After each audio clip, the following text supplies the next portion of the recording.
नमस्कार दोस्तों, आप देख रहे हैं टिल्लाऊ न्यूज। मैं मोहित, आपका एंकर, स्वागत करता हूं आपका टिल्लाऊ। सोशल मीडिया पे इन दिनों एक चर्चे में एक न्यूज़ काफ़ी वायरल हो रही है। जी हाँ, एक गलती और लड़के को बोल दिया पाकिस्तानी, सिर्फ सीबीएसई को माननी पड़ी हार। ये घटना है एक 17 साल का लड़का जो बोर्ड एग्जाम में अच्छी तैयारी, लेकिन जब फिजिक्स का रिजल्ट आया तो नंबर देखकर पैरों तले जमीन से खिसक। हाँ, पैरों तले उसकी जमीन खिसक गई। उसने अपनी कॉपी मंगवाई और उसने देखा वो हिला देने वाला था। वो आंसर शीट उसकी थी ही नहीं। जी हाँ, वो आंसर शीट उसकी थी ही नहीं। जब उसने ये बात सबको बताई तो लोगों ने उसे सपोर्ट करने के बजाय पाकिस्तानी कहकर ट्रोल करना शुरू। नमस्कार दोस्तों, ये कहानी है दिल्ली के स्टूडेंट वेदांत श्रीवास्तव की। लेकिन ये सिर्फ एक लड़के की कहानी नहीं, ये कहानी है उन 17 लाख बच्चों की जिनका फ्यूचर इस साल सीबीएसई के लिए नए सिस्टम के भरोसे टिका था।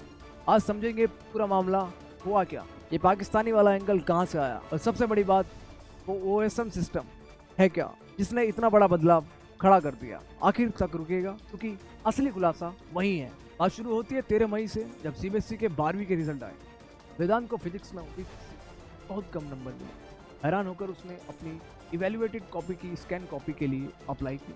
23 मई को जब वो कॉपी मिली तो वेदांत के होश उड़ गए। जी हाँ, वेदांत के होश उड़ गए। पहले पेज को छोड़ दे तो बाकी पूरी आंसर शीट किसी और स्टूडेंट की थी, यानी उसके नंबर किसी और की कॉपी देखकर दिए गए थे। वेदांत ने पूरी बात सोशल मीडिया पर डाल दी। कॉपी की फोटो के साथ कैप्शन लिखा, नॉट माई आंसर शीट, और देखते ही देखते पोस्ट तो वायरल हो गई। अब यहाँ कहानी एक अजीब मोड़ लेती। सपोर्ट मिलने के बजाय कुछ लोगों ने वेदांत पर सवाल उठाने शुरू कर। उनकी नेशनलिटी पर पाकिस्तानी कह दिया गया, पर आखिर क्यों? वजह जानकर आप हैरान रह जाएंगे। दरअसल वेदांत ने ये शिकायत उठाने के लिए एक नया एक्स यानी ट्विटर अकाउंट बनाया था, और नया अकाउंट बनाते वक्त एक डिफॉल्ट टेक्निकल सेटिंग की वजह से उसकी प्रोफाइल लोकेशन दिख रही थी साउथ एशिया। जी हाँ, उसकी प्रोफाइल लोकेशन साउथ एशिया। बस इतनी सी बात कुछ ट्रोल ने इसी साउथ एशिया को पकड़कर ये अफवाह फैला दी कि लड़का इंडियन है ही नहीं, पाकिस्तानी है। लड़का इंडियन नहीं है, पाकिस्तानी है, और जानबूझकर सीबीएसई को बदनाम कर रहा है। क्योंकि एशिया आपका बहुत बड़ा महाद्वीप है और एशिया महाद्वीप में आपके बहुत सारी कंट्री आती हैं। तो वेदांत के बड़े भाई सिद्धांत ने साफ किया कि अकाउंट्स अभी हाल ही में सिर्फ इस मुद्दे को उठाने के लिए बनाया गया था, और लोकेशन एक टेक्निकल ग्लिच, कुछ और नहीं। लेकिन तब तक ट्रोलिंग इतनी बढ़ चुकी थी। परिवार के मुताबिक इसका वेदांत की मेंटल हेल्थ पर बुरा असर पड़ा और उसे सोशल मीडिया से दूर होना पड़ा। लेकिन सच देर छुप नहीं सकता। हाँ दोस्तों, सच देर छुप नहीं सकता। मामला इतना बड़ा हो गया कि आखिरकार सीबीएसई को झुकना पड़ा। बोर्ड ने अपने ऑफिशियल एक्स हैंडल से वेदांत को जवाब दिया, गलती मानी और कहा कि मामले की जांच के बाद उसकी सही आंसर बुक की रजिस्टर्ड ईमेल पर भेज दी गई। यानी इस लड़के को पाकिस्तानी और झूठा कहा जा रहा था, वो पूरी तरह सही साबित हुआ। और फिर आया वो मोमेंट जो इंटरनेट पर छा गया। जी हाँ, वो इंटरनेट पर छा गया। सिद्धांत ने परिवार के फोटो के साथ पोस्ट किया, इतने हैट्रिक दिन के बाद राजमा चावल, सबका शुक्रिया जिन्होंने हमारा साथ दिया और हमें पाकिस्तानी नहीं, ये एक तरीके से ट्रोल का करारा जवाब। अब आते हैं असली मुद्दे पर जो वेदांत की कहानी से बड़ा है। ये गड़बड़ी हुई किस वजह से?